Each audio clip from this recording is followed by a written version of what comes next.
Les normaux spirituels, basawa kiroho, quand ils tombent, ils se relèvent. wakati banaanguka banasimamaka. Ils ne restent pas là-bas. Si on est normal, on reste là où on est tombé. Non. On se relève. On se relève. Et on cherche même à faire comme si on ne s'est pas sali. En tout cas, il fait tous ses efforts pour cacher la tâche. Jusqu'à ce qu'il arrive où il peut se dégager. C'est ça les normaux spirituels. La nouvelle création.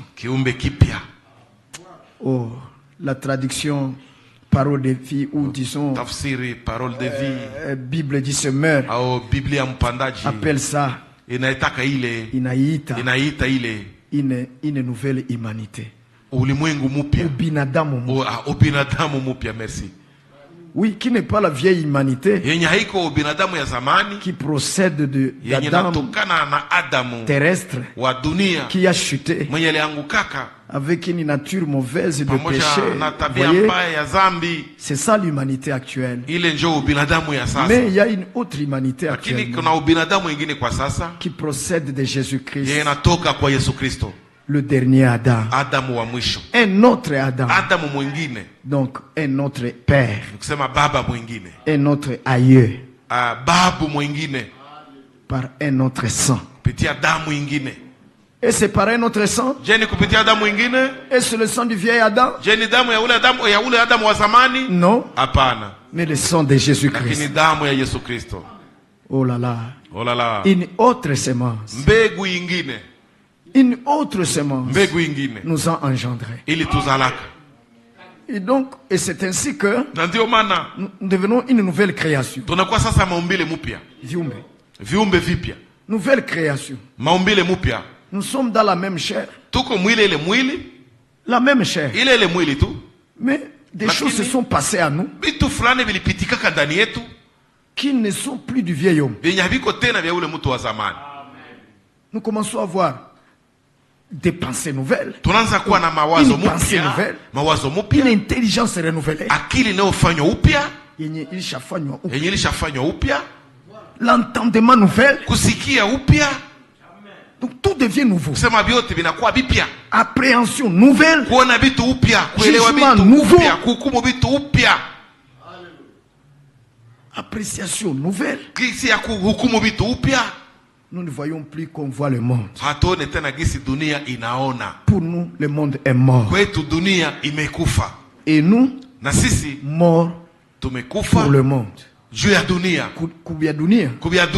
Nous sommes morts. On nous cherche. Dans leur manière, on nous manque. On nous cherche. Dans leurs égarements, on nous manque.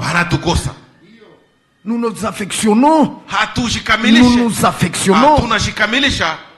Nous nous affectionnons. Affection. Tunapendelea tout. Les choses célestes. Tout notre cœur. C'est là où nous avons mis notre trésor.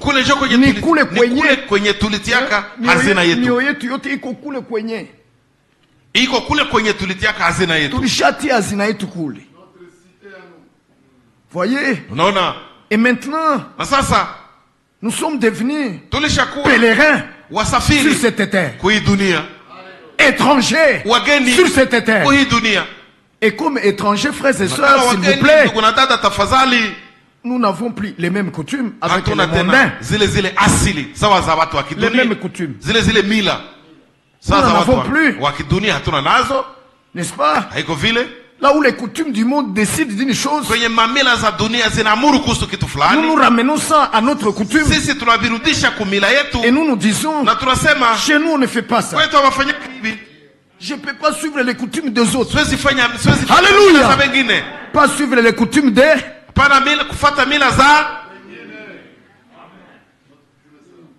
Voyez? Et alors nous commençons à être comme eux là-bas. Un peu comme eux. un peu comme eux. En matière de mariage, par exemple, qu'est-ce que nous faisons? Nous ne nous marions pas qu'avec les gens de notre tribu.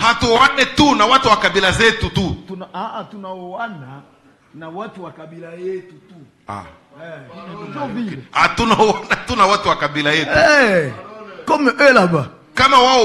Parce que nous sommes devenus d'une autre tribu. Kabila ingine. Kabila ya ufalme. La tribu royale. N'est-ce pas frère, n'est-ce pas soeur? Là dans le monde, vous savez ce qui se faisait.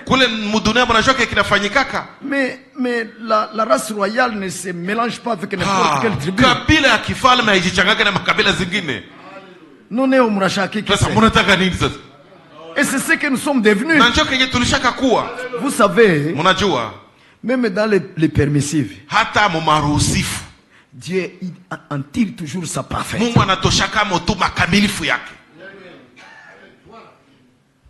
Vous savez, vous voyez par exemple les villes modernes,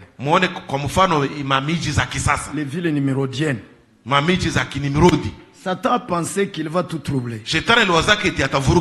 Mais c'est simplement un petit imitateur. Mais ce qu'il a fait là-bas, voyez les villes. C'est toutes sortes de tribus. C'est cosmopolite. N'est-ce pas? Tout est mélange. Voyez même les nations modernes. Ce n'est plus comme les anciennes nations. C'est tout est mélange. Vrai ou faux? N'est-ce pas? Oui, il a fait ça, il a pensé qu'il a tout troublé. Mais il était en train de préfigurer la nation divine, constituée des gens qui viennent de toutes tribus, de toutes nations, de toutes langues. Au point que ceux qui sont de cette nation divine ne regardent plus leur vieille nation. Ils voient maintenant la nation là d'où ils sont maintenant. La nation de Dieu. Et ce qui est merveilleux par rapport à eux, c'est qu'au milieu de nous, la nation de Dieu, Dieu nous régénère. Et à nous se produit ce qui était l'original des nations. Il est taifa ya asili, qui avait un seul père. Quand vous lisez Genèse, chapitre 9, non, chapitre 10, vous comprenez ce qu'étaient les nations.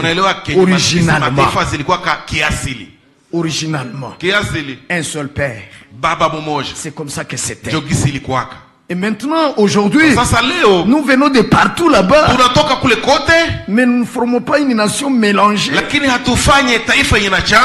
Mais nous devenons une nation véritable, originale, n'est-ce pas? Procédant des mêmes pères, et même sang, une même foi, et même esprit. Oh mes frères, jusqu'à être une même âme, un même cœur, une même pensée, un même but, un même sentiment. Vous voyez frère, alors tel nous sommes devenus. Voyez, nous nous marions entre nous seulement. Nous ne voulons pas nous mélanger. Comme ce qu'était Israël. Il ne devait pas prendre des étrangers. Voyez ce que Dieu a fait. Dieu soit loué, Dieu soit remercié. Il n'est pas un Dieu de mélange. Il nous a tirés là-bas. Avant de faire de nous sa nation. Mais avant de faire de nous sa nation, il nous a d'abord régénérés. Ouais frère. Alors nous nous marions entre nous. Nous n'allons pas prendre ces étrangers. Hatuendi kabisa. Non. Hatubayua hata. Nous ne les connaissons même pas. Hawajui mila zetu. Ils ne connaissent pas nos coutumes. Hawajua utamaduni wetu. Ils ne connaissent pas notre culture. Hawajui. Ils ne connaissent pas. Batatuchangia. Batatuharibishia na watoto. Ils vont abîmer nos histoires. Ils vont mélanger même nos enfants. watatuharibishia watoto. Watoto watasema lugha yenye ya watu wa wageni. Nos enfants vont commencer à parler d'autres langues étrangères. Habana ta valeur kwetu. Ils n'ont même pas la valeur devant nous. Ils n'ont même pas de valeur. Bien vous tunavipuuzia. Les histoires nous les méprisons. Ndio. Oui. Mungu asifiwe. Que Dieu soit loué. Mungu asifiwe. Que Dieu soit loué. Donc nous sommes simplement devenus comme ça. Ainsi mon frère, ma soeur, si tu succombes, relève-toi, relève-toi. Simama. Tu es de nôtres. Tu es de nôtres. Tu es notre frère. Tu es notre soeur.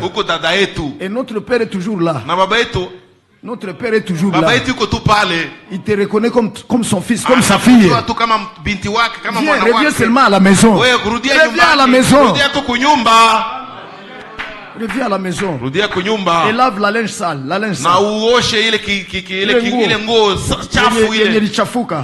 Lave ça et on continue. Et on continue. Tunaendelea bwana. Oui. Ndio. C'est juste. Ni kweli. C'est juste. Ni kweli. Voyez le mal de tout, hein. Mona mabaya ya biote, kibaya ya biote. Le mal, le pire. Kibaya zaidi ya biote. C'est la fausse doctrine. Ni mafundisho za uongo. C'est ça le pire. Ile ndio kibaya zaidi. Ça, ile restez-en éloigné autant que vous pouvez. Baki mbali sana nayo gisi uwezavyo. Autant que tu peux. Gisi uwezavyo. Ça, ile c'est le poisson. Ni sumu. Ça, ile c'est la mort. Ni kifo. Restez-en éloigné autant que vous pouvez. Kimbali sana nayo gisi uwezavyo. Et quiconque commence à amener les interprétations de la parole, des interprétations particulières, restez loin de lui. Loin de lui. La parole de Dieu ne supporte aucune interprétation particulière. Nous prenons la parole telle que Dieu l'a éditée. Comme Dieu l'a édité. Telle qu'elle est là. Elle ne veut pas dire ceci ou cela. Elle dit ce qu'elle dit. Pas d'interprétation.